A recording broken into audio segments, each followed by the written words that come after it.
পদ্মা সেতু নদী শাসনে দুর্নীতির অভিযোগে ৯০০ কোটি টাকা আত্মসাতের অভিযোগে সাবেক হুইপ লিটন চৌধুরীর বিরুদ্ধে অনুসন্ধানের সিদ্ধান্ত নিয়েছে দুর্নীতি দমন কমিশন। সকালে কমিশন বৈঠকে এই সিদ্ধান্ত নিয়েছে সংস্থাটি। এছাড়া ভাঙা রেল স্টেশন নির্মাণে দুর্নীতির টাকা আত্মসাতের ঘটনায় সাবেক রেলমন্ত্রী নুরুল ইসলাম সুজন ও মুজিবুল হকের বিরুদ্ধে অনুসন্ধান শুরু করেছে প্রতিষ্ঠানটি।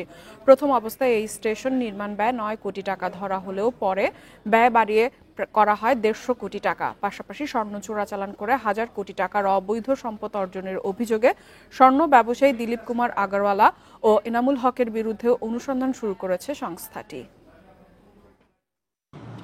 জনাব দিলীপ কুমার আগরওয়াল কেন্দ্রীয় শিল্প ও বাণিজ্য বিষয়ক উপকমিটির সদস্য বাংলাদেশ আওয়ামী লীগ ও জনাব এনামুল হক দুলান বাংলাদেশ জুয়েলার্স সমিতির বহিষ্কৃত সাবেক সভাপতির বিরুদ্ধে সিন্ডিকেটে সোনা চোরাচালান করে আওয়ামী লীগ আমলে হাজার কোটি টাকার মালিক হওয়ার অভিযোগের বিষয়ে অনুসন্ধানের সিদ্ধান্ত গৃহীত হয়েছে।